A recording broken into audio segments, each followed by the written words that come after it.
안녕하세요. 저는 올해 67살 여성입니다.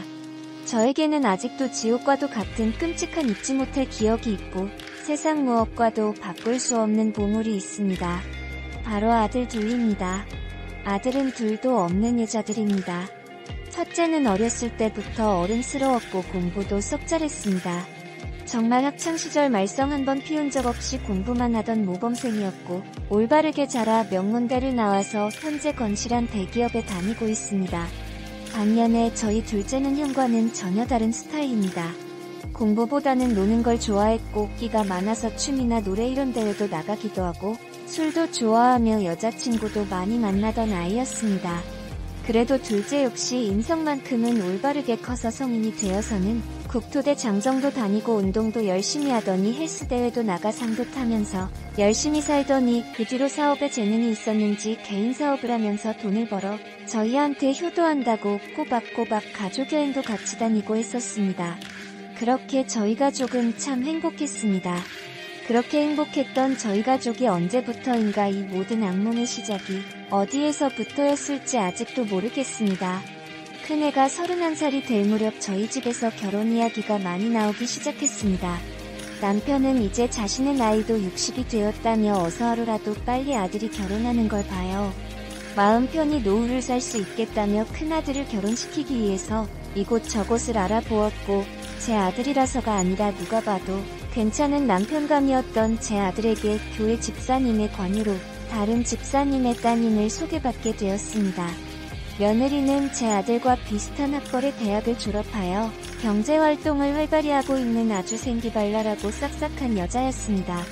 그냥 첫눈에만 보아도 호감이 가는 그런 유형의 여자였고 조용하고 책임감 있는 제 아들은 그런 며느리에게 홀딱 넘어가 처음 사진을 볼 때부터 마음에 들어하더니 첫 데이트를 하고 와서는 태어나서 처음으로 결혼하고 싶다는 생각 들었다며 말을 할 정도였습니다. 서로 대화도 너무 잘 통하고 환경도 비슷해 너무 좋다고 표현하던 아들이 설레발치는 건 아닌지 걱정도 많이 했었죠. 그러나 저희의 우려와 다르게 며느리 또한 아들을 무척이나 마음에 들어 했었고 둘은 정말 여태까지 어떻게 모르고 살았나 싶을 정도로 아들이 새벽 전에 집에 들어오는 날이 없었습니다. 항상 퇴근하면 며느리를 만나서 12시까지 있다 집에 데려다주고 집에 오던 아들을 보며 그렇게도 좋냐니깐 조만간 인사를 한번 드리게 하고 싶다고 하더군요. 결국 아들의 성화에 모시겨 아들이 며느리를 만난 지 반년도 채 못 되어서 처음으로 며느리를 실제로 보게 되었습니다. 근데 첫 만남부터 며느리가 보통이 아니라는 생각이 들더군요. 나쁜 의미라기보단 주관이나 소신도 뚜렷하고 할 말 또한 뚝 부러지게 하면 싹싹한 게 어디 가서도 이쁨만이 받을 만한 스타일이었습니다. 저희 둘째도 그런 형수가 마음에 들었는지 연신 칭찬을 하며 형이 정말 부럽다는 말을 늘어놓더군요. 애초에 선으로 시작했으니 더 끌게 뭐가 있었을까요? 두 젊은 남녀가 저렇게 같이 있지 못해서 난리인데 그 이후 빠르게 상견례를 잡기 시작했고 그렇게 두 남녀의 결혼은 급격히 진행되었습니다. 상견례 자리에서 만난 사돈댁들도 같은 종교라 그런지 신앙적인 문제도 전혀 없었고 기품 있고 점잖은 분들이었던지라 저희도 너무 좋게 진행되었었죠. 집 문제나 결혼식 비용 문제 등 첫째 아들을 결혼시키면서 문제가 될 뻔도 한데 오히려 사돈댁에서 먼저 나서서 그런 부분들을 말씀해 주시면서 저희가 수월하게 할 수 있었습니다. 그렇게 두 남녀가 결혼을 하고 결혼한 지 얼마 지나지 않아 아이까지 허니문 베이비로 만들자 아들의 표정은 정말 세상을 다 가진 사람의 표정을 하고 있더군요. 그렇게 첫째를 장가를 보내자 남편은 한시름을 놓았다며 이제 3살 차이인 둘째 놈만 보내면 된다고 둘째를 이제 닥달하자 둘째는 이상하게 여자를 데려오지도 않고 민기적거리더군요. 사실 저희 부부는 둘째가 어릴 때부터 사고쳐서 어린 나이에 결혼하는 게 아닌가 싶을 정도로 여자들이 많았었거든요. 둘째 아들 좋아하던 여자들도 많이 있었고 본인부터도 음주가무에 능했던지라 한 번도 여자친구가 끊이지 않았기에 여자 문제를 조금도 생각해본 적이 없었는데 형이 결혼한 지 3년이 지나도록 여자친구를 만들지를 않더군요. 심지어 남편이 나서서 둘째 아들에게 소개를 몇 번이고 시켜줘도 예의상 이번까지만 만나고 그 이상 만나지도 않고 오히려 나중에는 남편 보고 이렇게 소개시켜주는 게 불편하다며 이제 그만 소개시켜주면 좋겠다고 하더군요. 그래서 혹시 요즘 무슨 일이 있냐고 물어보니 둘째는 말하길 일은 무슨, 그냥 요즘 나이가 드니까 자기도 결혼을 해야겠다고 생각은 들긴 하는데 막상 주변에 많은 여자를 만나다 보니 어떤 여자가 진짜 결혼할 여자인지 판단이 안 서서 요즘 여자를 함부로 못 만나겠다고 하더군요. 단순히 외롭다고 해서 옛날처럼 아무나 만나서 연애하면 최소 반년에서 1년가량 길게는 몇 년씩 흘러갈 테고, 그럼 자기는 더 나이 먹어서 결혼 정년기가 지날 거라 신중하다는 둘째의 말에 저는 참 기특하기도 하고, 한편으로는 우리 부부가 너무 압박감을 줘서 그런가 보다 싶더군요. 하지만 둘째가 30대 중반이 지나도록 여자친구를 만들지 않자 저희는 점점 심각함을 느꼈죠. 그렇게 여자친구를 달고 살던 둘째가 무려 5년이 넘는 기간 동안 누구를 만난다는 소리 한번 못 들어봤으니까요. 저희는 저희 몰래 둘째가 만나는 사람이 있을 거라는 생각을 했습니다. 아마 저희한테 들켜서는 안 되는, 무엇이 있지 않고서야 사람이 이렇게 확 변할 수 있냐고 남편이랑 심각하고 진지하게 대화했었죠. 혹시 유부녀나 이혼녀 이런 여자라 그런 건 아닌지 온갖 고민에 빠졌었고, 다 큰아들을 추궁할 수도 없어서 이러지도 저러지도 못했습니다. 그러던 어느 날 저희 남편의 생일이라 가족 모임 겸해서 제주도로 다같이 여행을 떠나게 되었습니다.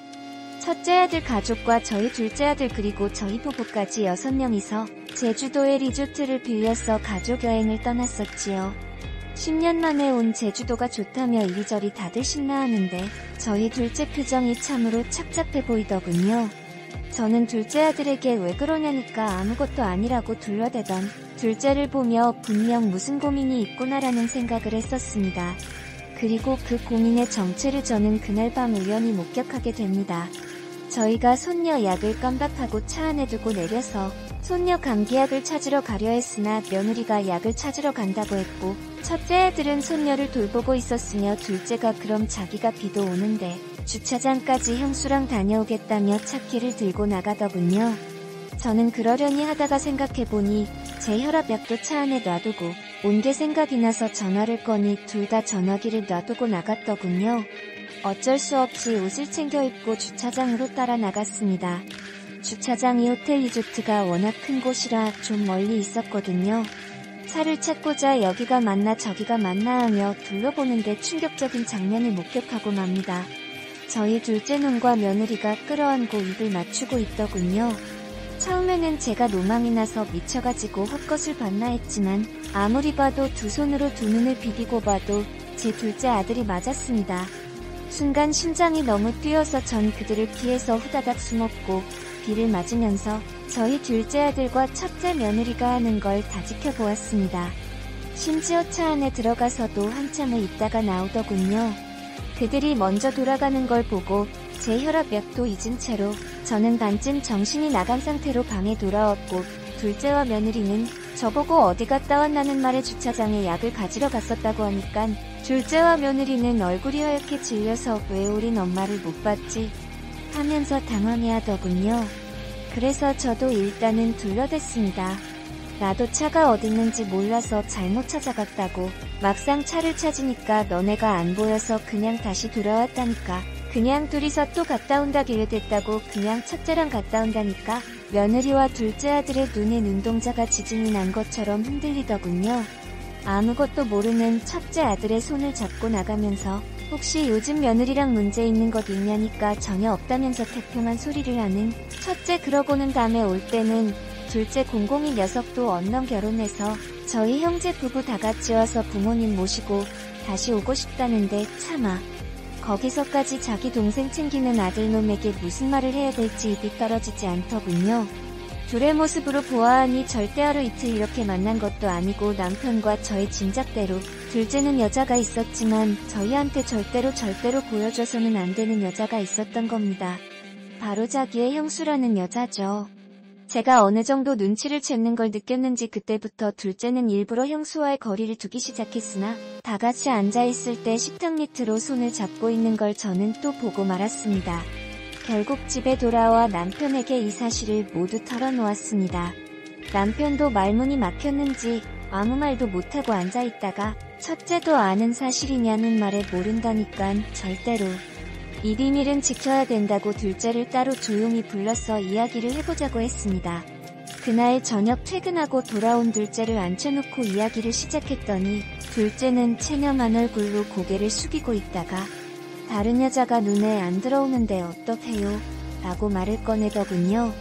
대체 언제부터 그랬던 거냐고 말했더니 처음 봤을 때부터 좋았다고 하더군요.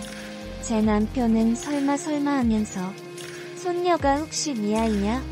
라고 하니까 그건 아니라고 형수한테 고백을 내놓고 나서 말했고 형수가 자기를 받아주기까지 3년이 걸렸다고 하더군요. 임신했을 때 고백했고 형수는 자기는 이미 다른 남자 그것도 친형의 자식까지 가진 여자라니까 그럼에도 이렇게 사랑한다고 말하기까지 자신도 죽고 싶었다며 형수 없이 못 살겠다고 수도 없이 끈질기게 매달렸답니다.